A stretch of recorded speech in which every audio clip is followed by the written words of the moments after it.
Hello, everybody. Welcome back to Fun on Weekdays Podcast. If you're a new listener, I am Jenna. If you are here from last year, thanks for still being here. It's a new year, which means we are able to just kind of forget everything that happened in 2021 and have a fresh new perspective of the year. And if you listen to my most recent episode with my sister, I think it's a really great reminder of just how precious life is and a reminder that you can always change your perspective of life. All it takes is the conscious effort to do so. So I'm excited for this week's episode because I put out on my podcast Instagram page, which if you don't follow it yet, please follow it. I'm at 19.1K and my goal is to get to 20K. I know that like followers it's just a number, but I hate when people say that because followers aren't just a number. Followers are people that support me. And I think that's really, really cool. I think it's a good thing to have goals and benchmarks. So hitting 20K will be a huge benchmark for me. I'm really excited for that. And I think it'll come sooner than later. Before I start about this week's episode, actually, I wanted to touch base on last week. I know I ended the episode talking about fun on week dates without giving you literally any details about how that's going to work. And I know I said, this might be an empty promise. Well, guess what, guys? It's not. Unlike a lot of other promises I make, I'm actually going to follow through with this one. So basically, the way that it's going to work is I put out a video on TikTok. If you haven't seen it, basically, I have over 150 submissions so far, which is insane. So, okay, gosh, I'm jumping ahead so much. So basically, my sister is single. If you listen to the last episode, we kind of talk about it a little bit. She hasn't had a lot of luck dating in Lakewood, and I don't even think it's Lakewood itself. I think she's not having luck because she's not picking the right people. And I think I know her better than she knows herself. So we're going to do a little social experiment, and I am going to pick people for her to date. And we're going to see if it works out. And if it does, then amazing. And maybe I'll start doing this as like a little mini series. So basically, if you think that there's somebody in your life, a brother, a cousin, somebody actually submitted their uncle, who else? A best friend, a boyfriend's best friend that you want to submit to date my sister. You're going to go to my podcast Instagram page, go to the link tree in my bio, and then there is an application link. And it's just a Google form. Fill that out. Please ask whoever you're submitting for permission before you do it. Because the worst thing would be if I'm like, okay, cool, I picked all the guys, and then they're all like, no, I'm not doing this. And I'm like, wait, back to the drawing board. So you're going to submit them. And basically what's going to happen from there is I myself am going to pick 10 guys based on the answers that you have given me, based off of all of the information. If I think that they're compatible, I'm going to pick 10 guys. And then I'm going to do a recording where I get all of those 10 guys on a separate Zoom with me. And they're all going to get 5 minutes. So it'll be like an hour-long podcast.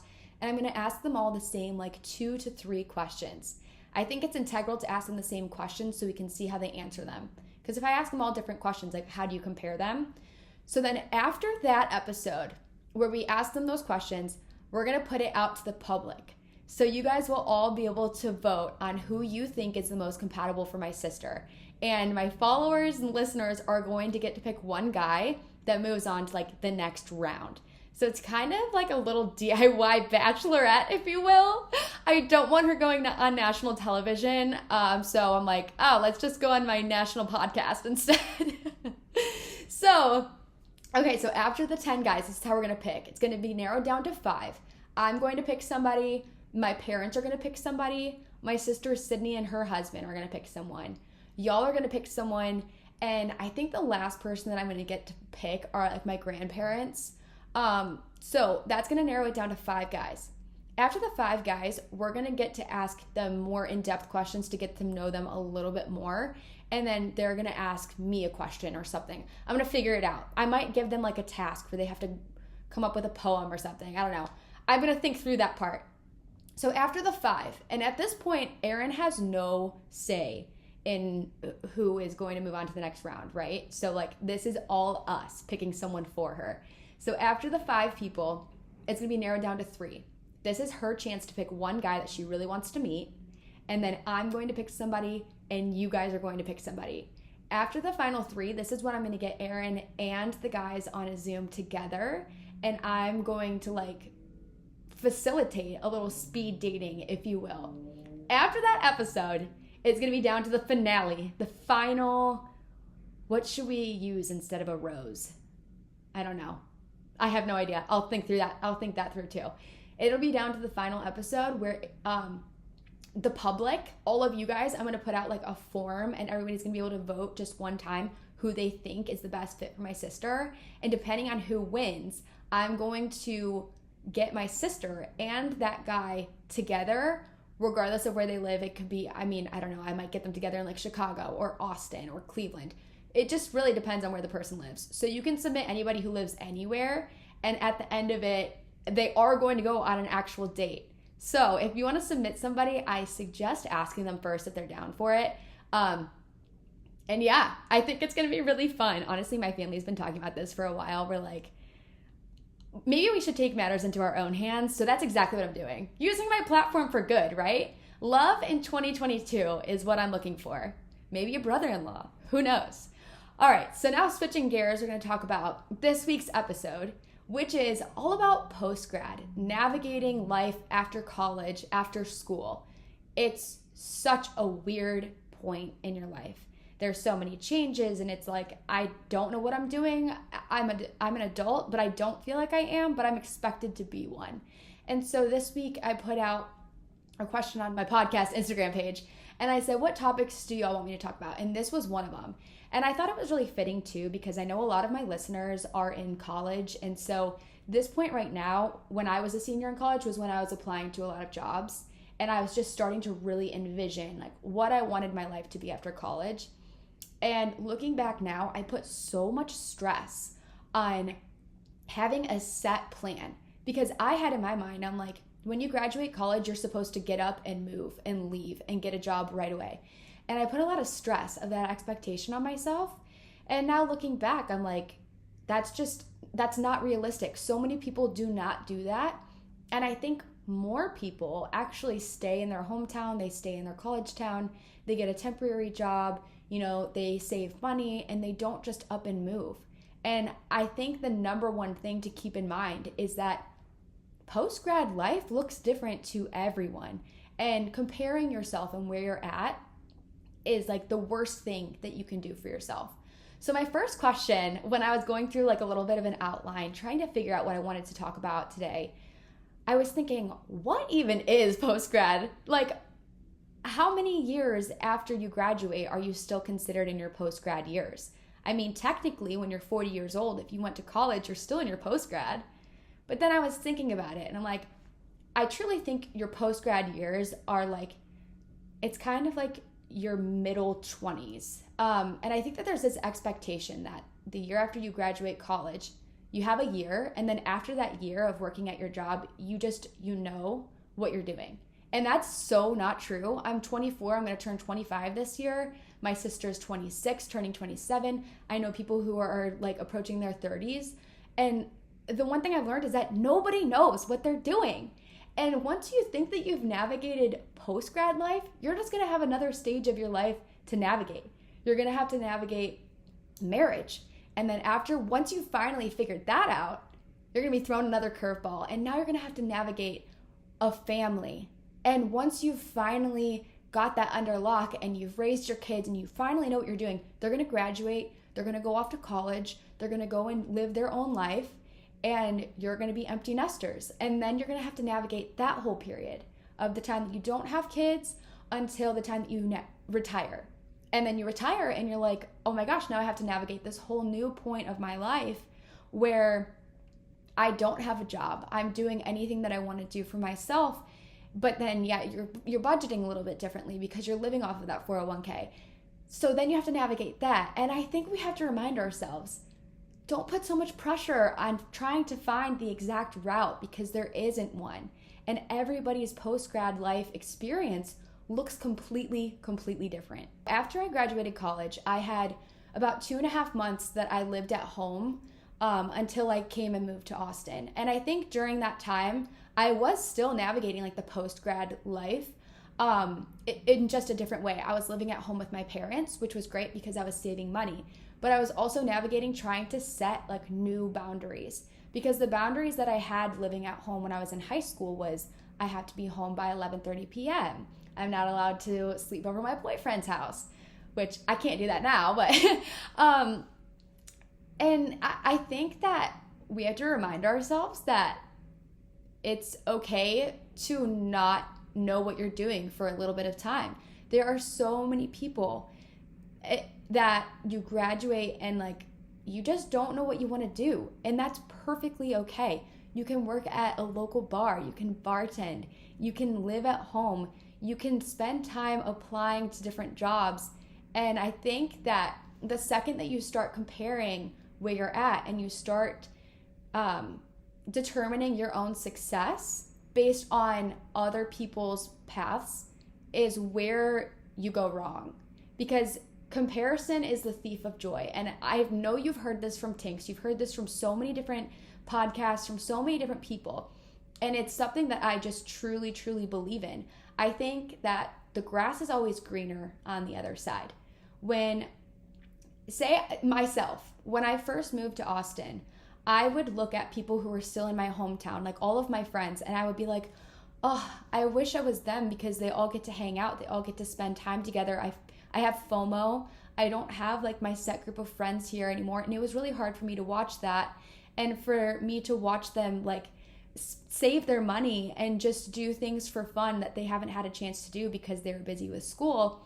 Meanwhile, I just up and started a job right away, and then I feel like I kind of gave up that time where the in-between.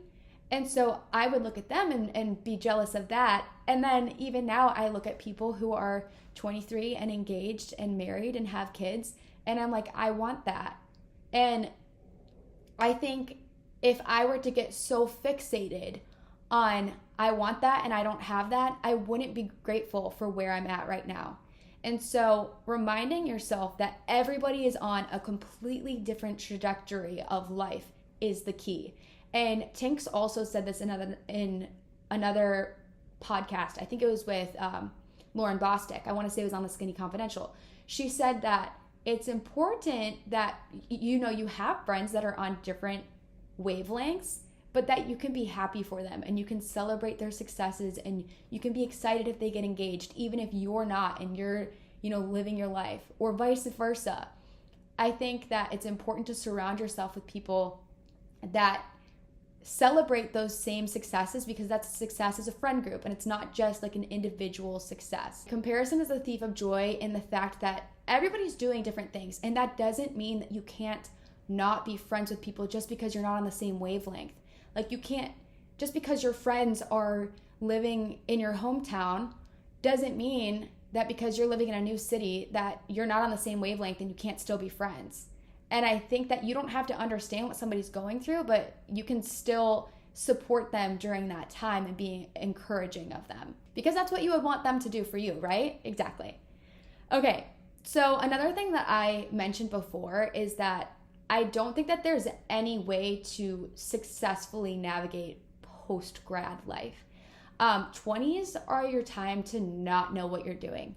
So I think it's funny because when I was in high school, I used to look at people in college and think, wow, they're so mature, and like they're going to classes to study what they're going to do as a profession. They know what they're doing. And then I got to college and I'm like, no, I'm going to Sigma Chi every single weekend. I'm drinking UV blues. Okay, that was a lie. I've drank a UV blue like maybe 2-3 times max.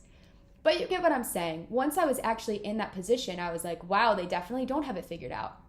And when I was in college, I looked at people who were 23, 24, 25, and I was like, at that point in my life, I'm going to be settled down. I'm going to have a steady career. I'm going to know what I'm doing.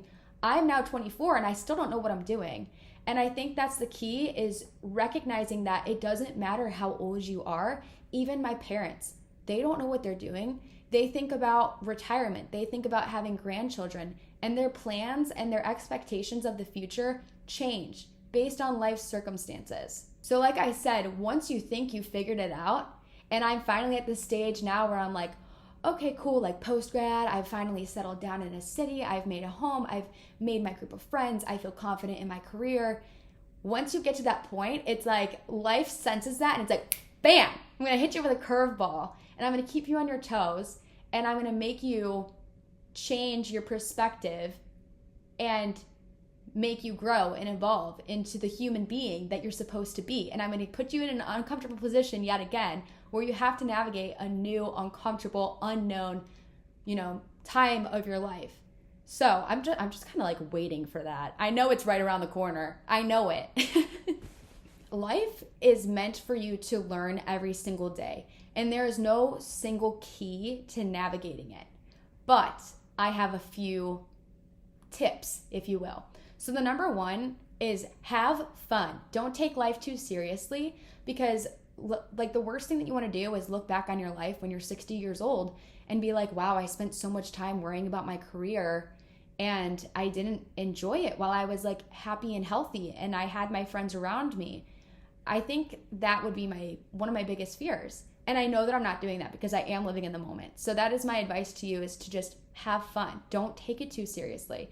You are always going to have a job. And if you don't have a job, you can always find another one. But you can't always find another life. Once it's over, it's over. And so enjoy it while you have it. Next one is surround yourself with people that you want to be like. Surround yourself with people that you're motivated by, that you're inspired by, that you think about that person, you just think such positive thoughts about that person, like, wow, I want to be like them. They have all of these qualities and characteristics that I want to, have myself. And I think the more time you spend around people that are like that, you kind of start to assimilate to it. You start to be like them. I think it's really important to not find people that you look at and you're like, I want to be like them, in a competitive way.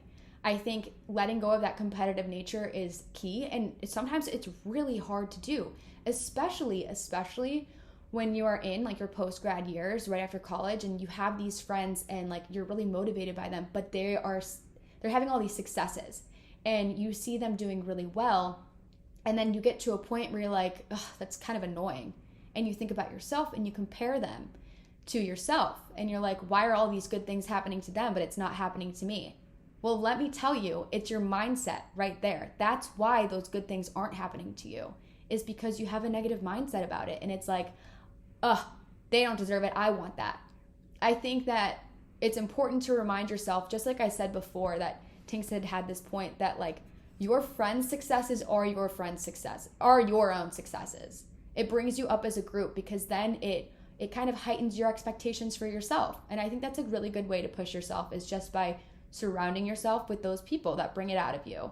And that takes a long time. You don't just find them under a rock. If it was that simple, I don't know, you might not. I don't really know where I was going with that, but it's not that simple. It's not like Patrick Starr just living under a rock, who's the most motivating person that you could just befriend and all of a sudden your life changes. So it takes time, and just be patient. You'll find those people. The next one that I have, a key to navigating your post-grad years, is to vocalize your gratitude. And I think that's really important. I've always been somebody that kind of just like bottles up my emotions. I think it's kind of awkward and uncomfortable to be like, it's a lot easier to say it online than it is to say it to a friend in person, or to say it to a boss, or to say it to somebody like in real life. But I feel like saying it in real life is, like I said, so much harder that it's a little bit almost more meaningful. So I think it's important, if you have those people in your life that you're really motivated by, that are helping you get through this phase, to vocalize that. Because if you are that person for somebody else, it makes you feel good to know that. I just love that. Spread positivity and let people know that you love them and appreciate them. That's one of my goals for 2022. I'm gonna do a better job of that. All right, you guys, back again with another episode that is sponsored by Macy's. I'm so excited about this. If you didn't listen to my most recent episode, I'm going to be working with Macy's this year to be talking about my favorite styles, trends that are happening, my favorite products that are out at Macy's right now. And going into the new year, one thing that I really recommend doing, something that I did, was cleaning out my closet. I literally took 5 bags of stuff that I don't wear to Goodwill. I donated it, and it was such a refresh. But then I was looking at my closet and I'm like, shoot, now I don't have anything to wear. And I know that may be hard to believe, but it's hard. Sometimes finding your personal style can be really difficult, and it changes all the time. So if you need help with yours to feel your most confident self this year, you can go to Macy's.com/personal stylist, and they will help you figure out how you feel your most confident in 2022. Another one is to take accountability for your mistakes. Our entire life, we are meant to make mistakes. Nobody is meant to be perfect. And you're going to make mistakes in your 20s. You made mistakes in high school. You're going to make mistakes when you're an adult, when you're a parent, when you are retired, when you're a grandmother. You're going to make mistakes forever. And you have to be okay with that, but you also should acknowledge them. But more importantly is you should learn from them. And I think that is truly the key to navigating life, is making those mistakes that are detrimental to like where you're at, and then learning from them to apply them so that when you are in a different situation, you can look back and act a little bit differently. And that is what really helps you grow. Okay. So now that I've given you my tips, like I said, navigating life, regardless of what stage you're in, it's like a GPS, okay? There's no specific route. Even your GPS takes you off route sometimes. But taking you off route, you might discover a new park on the side of the road. You might discover a new town. You might pull over for gas because you're out of it, and you might meet somebody new who changes your life. And I think that's the most incredible thing about life, is that you have to kind of let it navigate yourself. There is no GPS, and even if there was one, it's still going to take you off track. So you have to let go of those expectations in your head that I want to do this at 25. I want to go here at 26. I think it's good to have those goals, but if you don't meet them, don't be upset, and just realize that life is all about changing. So one huge change with life after college is getting your first job. And I think this is one of the biggest parts about kind of navigating adulthood, is that job, because it's such a huge, huge change. For me, it was probably the hardest part. So it's really great if you have a schedule, because you're in a routine. College, you do have routine, and you kind of get used to that, but it's a lot different. It's like Monday, Wednesday, Friday, you have classes from 11 a.m. to 3 p.m. Or you have a schedule with your part-time job, which is usually like at night, or it's during the day when you don't have classes. But I think working your first full-time job is kind of that like first hit of reality, of where every single day you know that you're going to wake up at the same time, and you're going to do the same thing, and you're going to sit in the same chair, and that can be really, really draining on your mental health. And my first job was at TikTok. I was working in advertising, and I went to school for fashion. So let me just tell you, I did not go to school for what I was doing, and that was a huge thing for me to like finally grasp and be okay with, was not knowing what the fuck I'm doing. I didn't know acronyms. I didn't know what anything meant in the advertising space. And my first couple months, honestly, up until the day that I quit, I still didn't know what I was doing. And I think that you have to acknowledge that that's okay. People are hiring you knowing that you're coming out of college, or you're coming from a different career, and you're not going to know all of the answers right away. But I think in order to teach yourself, you really need to lean on your coworkers, who are maybe in the same position as you. Like for me, specifically, I was hired at the same time as a few other people, and we as a group would always ask each other for help. And recognize too that it's not a bad thing to ask for help or to ask questions. There's never a stupid question if that question is teaching you something new, because it's helping you grow. Another thing too is try to find a mentor. And this could be like a mentor in life. It could be a mentor in your career. For me, truly, I've talked about this so much, but literally Mike and Connor were my mentors. Like I looked to them as two people that were older. I really aspired to like have their same mindset of life, but also I respected kind of like what they've gone through, and they could resonate with me, which was how I was feeling. And it helped me to know that there's other people out there that are going through the same thing. So finding those people that are kind of like those mentors for you is another really great way to kind of just navigate everything you're going through, because it's a lot. It's overwhelming, but it's supposed to be, because it helps you become an adult. It becomes who you are. So another thing about navigating your first job is time blocking your schedule. So for me, I was working from home and I had a really hard time with just staying on task. So there was one thing that we used. It was just basically in our calendar. You can block it off at any time during the day. So I have calls all day with clients. And basically what I used to do was I would answer emails as they came. I would fit calls into my schedule where it worked for clients. And then I would work on side projects in between. And then whenever I had downtime, I would do my own stuff that was personal. It was completely aside from TikTok. I can say that now because I don't work there, but I'm going to be honest with you. I took a lot of naps during my work day. I filmed a lot of my own personal TikToks during my work day. And because I knew I had a steady income, I was just kind of like, I'm going to do the bare minimum. I wasn't passionate about it, so I just didn't want to do anything more. But getting back to that, a really great way to keep yourself on schedule and be the most efficient that you can, because I believe if you finish all of your tasks before 5 p.m., who cares? Like, you finished it. If you finished it at 2 p.m., then great. You can start your day at 2 p.m. and you can go out and do whatever you want. Be on call, of course. But I used to do that all the time. I'm like, I'm not sitting at my desk waiting for somebody to email me when I can take the email from my phone.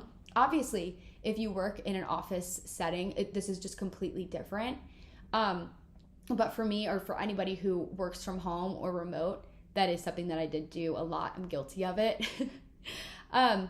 But time blocking itself. So we were encouraged to basically say, all right, I'm going to start my day at 9 a.m. And for the first hour, I'm going to block off my schedule and physically put it into your schedule, like write it off. Say I'm going to answer emails. And once 10 o'clock hits, you are not answering any more emails at all. I don't care if you get 50, you're not answering the emails after 10 o'clock. Once it's 10 to say 2 p.m., that's your time to do client calls or work on this specific project. And that is like your dedicated time to it. And then at the end of the day, when you're wrapping up, you give yourself 1 more hour to respond to emails so you can get your inbox to 0. And if it doesn't get to 0 and the time block is over, too bad. Get to it the next day. Because I think when your shift is over, for me, that was my time that I was just like, I'm out of here. I cannot sit in my apartment anymore. I was going crazy. And honestly, I called my mom like multiple times crying. I texted her like just saying, I don't know what I'm doing. I'm so overwhelmed. I'm not good at my job because I don't even know what my job is. I went to college for something that's completely different than what this job is. And I'm not excelling. And it's hard to see my coworkers that are doing really well. And I also don't want to talk about it too, because like I don't want to complain about this job that I know that so many people would kill to have. But then also it's this sense of imposter syndrome where it's like, why did I even get this job? Like, I don't deserve this. There's hundreds of thousands of people out there with the actual qualifications that fit the basic needs of this job. Why was I hired? Just because of a TikTok resume? And so all of those thoughts were going through my mind all day. And if I wouldn't have gotten out of my apartment and literally had fun on weekdays, I'm telling you, like, just shut off my computer and disassociate with work, I think that I would have gone like crazy. Like those moments where I shut down my computer and I went for a walk, or I went to a workout class, I met up with a friend for happy hour, I had friends over for Bachelor on Monday. What else? I mean, I would do something almost every day. And it was honestly in those moments on weekdays with my friends that I was navigating who I want to be. It wasn't the time that I was sitting at my desk and I was doing these tasks that like were so meaningless to me that I was figuring out who I am. That didn't tell me anything about who I am other than I don't want to do this for the rest of my life. And that is powerful in itself too. It did teach me that. But I think we have to remind ourselves that your first job isn't always going to be your dream job. And also what you consider to be your dream job, because let's remind ourselves, I thought that working at TikTok was my dream job. And then I got the job and I was in it and I didn't like it. I didn't enjoy it. I really hated it. But I felt so guilty to talk about not liking it because I put it out into the world so much that it was my dream job. And then all of a sudden I get it and I'm like, oh, I hate it. I didn't want people to think that I wasn't grateful for it because I was. It's just not what I envisioned myself doing. And so I think we have this expectation of what your dream job is, and then you get it and it doesn't live up to it, and then you're like, well, shit, now what? And you have this moment where you're just like so lost. And I think navigating your post-grad life, you are meant to be lost so that you can find navigation. You know what I mean? That was like such a huge metaphor, but it's so true. So there's going to be a lot of things that you are also going to have to navigate in your post-grad life, such as budgeting, trying to make sure that you can sustain your lifestyle, afford your rent, afford all of your expenses. Those are things that honestly just come with time. There's going to be a month where you're super short on money. I've had that. There's going to be a month where you have some extra money, so you want to go out, you want to travel, you want to do something fun to commemorate your success. Do that. Definitely do that. There's going to be times where you just don't even know what you're supposed to do, like a 401k. The greatest thing about not knowing what to do is that Google does know what to do. And all it takes is a quick Google search for you to learn something and to figure out like how to do something. And that's something that I've learned very hard.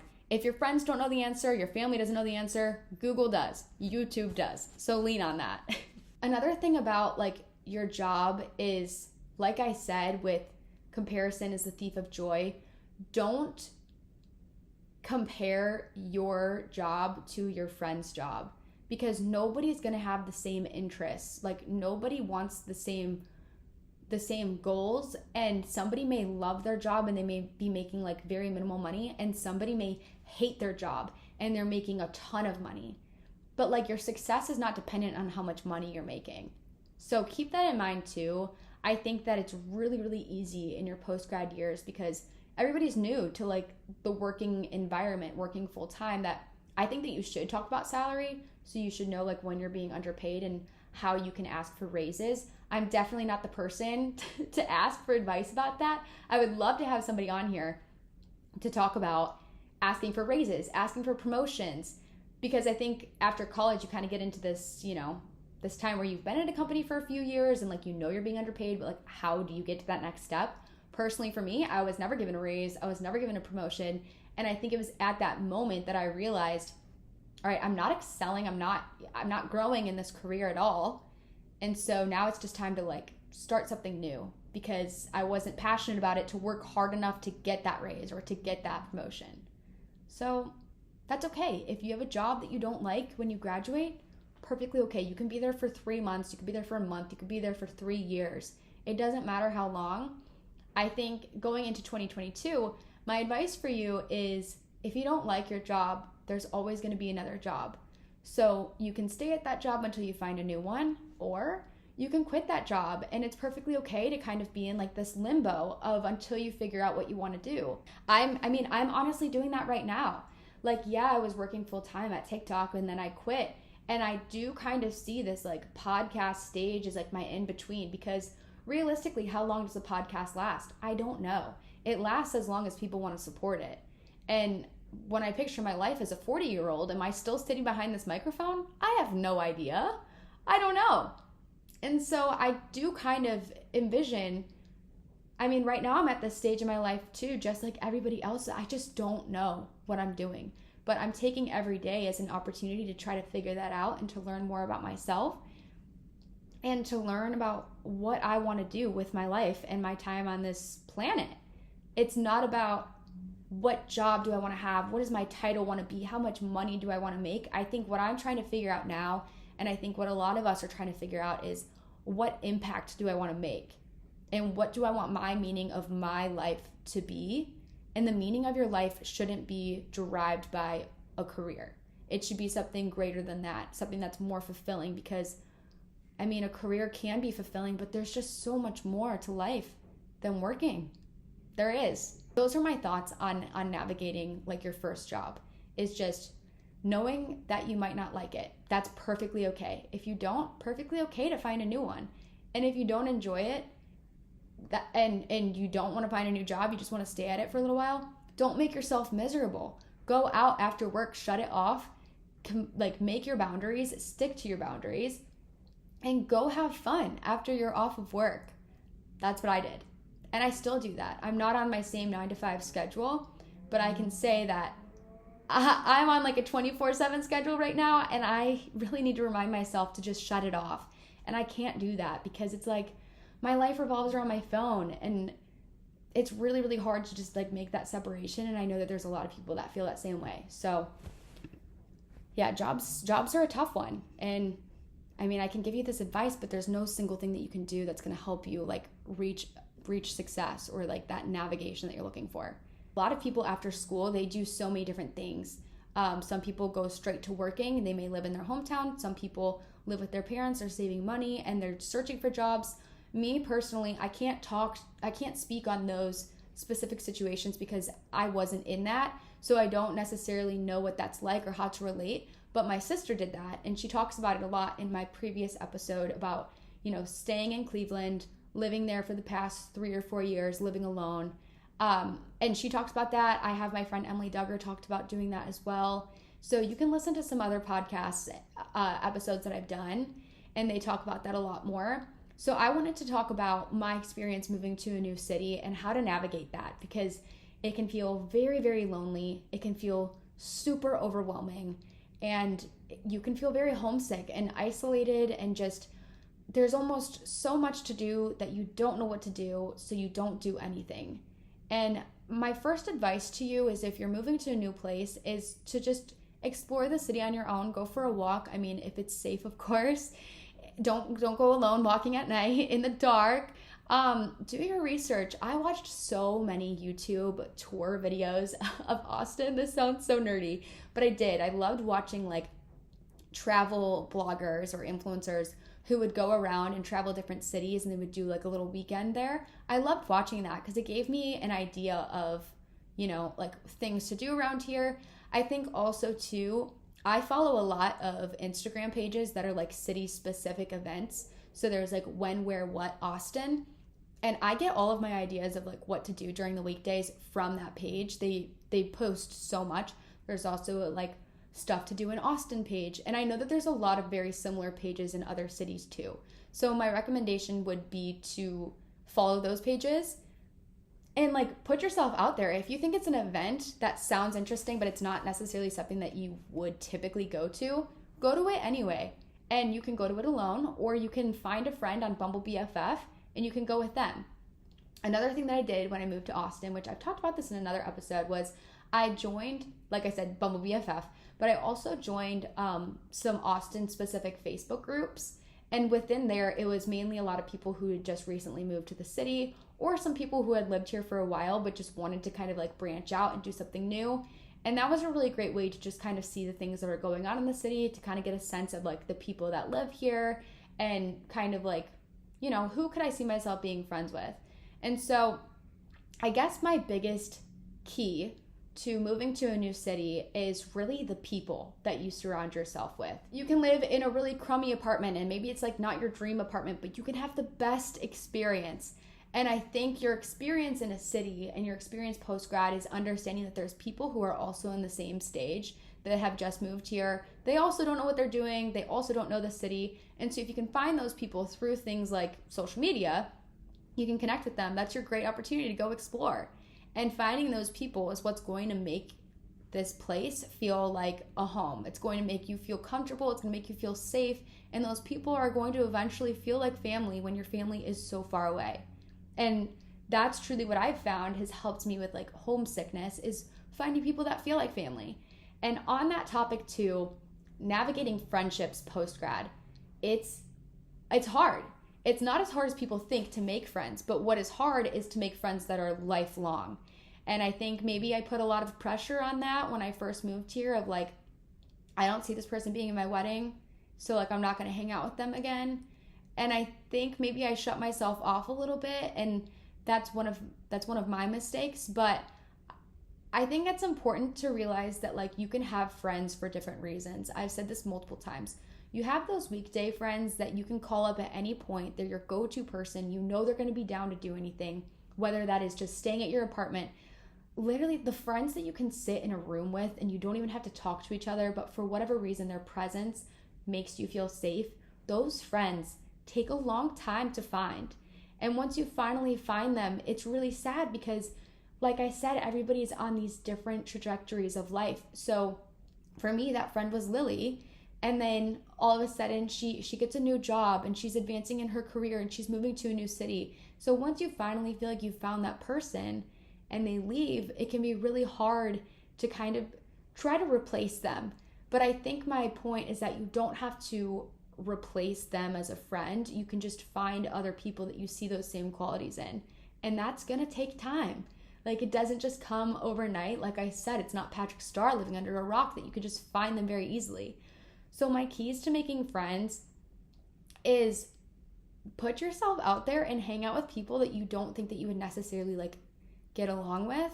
Go on dates with people that are not necessarily your typical type. This is funny. Honestly, go on Hinge and meet up with some guys that have like a group of guy friends and all go out together and get some girls from Bumble BFF and get the girls together with the guys from Hinge. And it's a great way to just meet each other. And you know, the worst case scenario is you don't hit it off and you don't hang out with them ever again. Best case, or you know, on the flip side of that, maybe they have a friend that they introduce you to that you really hit it off with. Or best case scenario, they end up being in your wedding. Like, you just don't know unless you try. And I think it's a lot easier to complain about not knowing how to find friends than it is to just put in a little bit of work to find them. And it does take conscious effort, because when you're post-grad, you're not seeing these friends in your classes in college. You're not seeing them on campus. You aren't seeing them at your sorority events. You're seeing them when you consciously make an effort to see them, when you are both making plans to put aside time to see each other. And weekdays, weeknights, when you're off of work is literally the perfect time to do that. And I think that's truly when I found my deepest friendships. I'm going to be completely honest with you. I've met a lot of people that I've gone out with on a weekend and I've had a great time and I've gotten shit-faced and I've had a great night and it's funny and it's good memory. But my truest friendships, honestly, are like Sarah Elizabeth, who she just got married. She just moved to Florida. She's on a different trajectory of her life right now. She's navigating post-grad life. She's engaged. And I'm so happy for her. But we became like such good friends. I would go over to her house on a Wednesday night and she'd give me a facial. Or she would come over and we would watch Bachelorette and we would make buffalo chicken dip.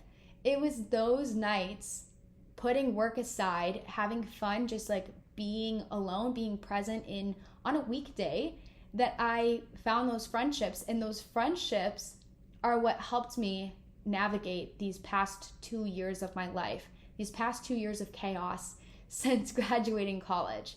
My other note that I wanted to make about like these conscious efforts to hang out is that it doesn't have to be something so elaborate. Like, you don't have to make big plans to go out on a weekend, and you can hang out on a weekend. Don't get me wrong, like totally go do that. But you can also do little things during the week. Like, if you want to go to a workout class before work together, you can get up at 7:30 a.m. My friend Madison, who works 9 to 5, texted me last night and said, "Do you want to get up?" And I'm like, oh my God, I can't. I have so much stuff to do.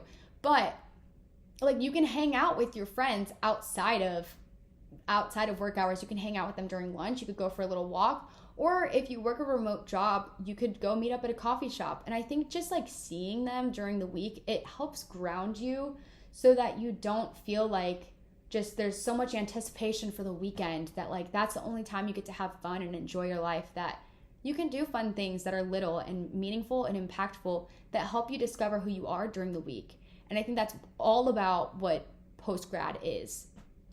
And my last thing that I wanted to say is, if you haven't found your friends yet, don't worry, you found me, and I will be here for you in the meantime. I truly feel like the community of people that I've built that follow me are like the nicest people ever. I'm literally starting to tear up just even thinking about it. So if you haven't found your friends, I think that a lot of people who listen to me have so much in common. And the fact that I've now created a Facebook group where you can all connect with each other is so cool for me to see. There's a huge group of girls in Austin that are going to get wine tomorrow night. There's girls in Houston who are going to a Taylor Swift bar crawl this weekend. There's girls in Tampa who all met up for dinner one night.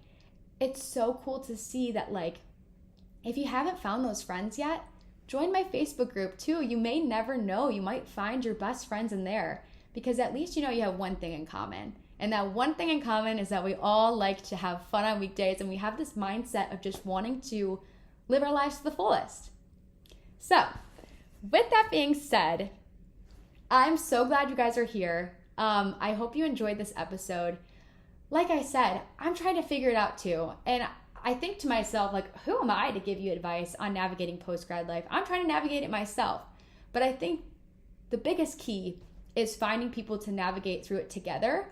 And I truly think, genuinely, that you and I listening, we're doing it together every single week on Tuesdays when we talk about things like this. Because it makes me feel comforted to know that I have people who are listening and feel the same way as me, going through the same thing, whether you're 18 years old or you're 30 years old. We're all just trying to figure out life. Okay, that's it. Oh my gosh, I hope you guys enjoyed this episode. Obviously, I can't end it without saying what my fun weekday idea to do is. So, if you follow me on TikTok, you know I've been struggling with my apartment. It's just such chaos right now. Truly, I wake up every day and I look in my apartment and I'm just so stressed out because it doesn't feel like my space. And then I don't feel like I can complete anything because I'm not in a space that inspires me. So my fun idea for you is kind of inspired by what I've been doing, is to rearrange your apartment or your bedroom. Give yourself a new feng shui for the new year. I think sometimes you get really comfortable in your space that you no longer feel inspired or motivated.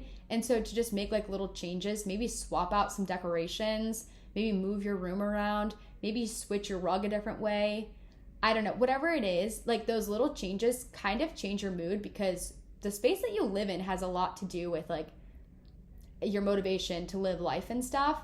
So yeah, that's my recommendation. And I love the mood boards you guys are sending me too. That might be another fun idea for you. If you want to send me a mood board and send me how you think I should decorate my apartment, that could be another fun thing for you to do too. But regardless, thank y'all so much for listening in. Yeah, like I said, I hope you enjoyed this episode, and that's it from me. I mean, I've done 22 episodes now, and I still never know how to sign off. So at this point, I'll see y'all next Tuesday.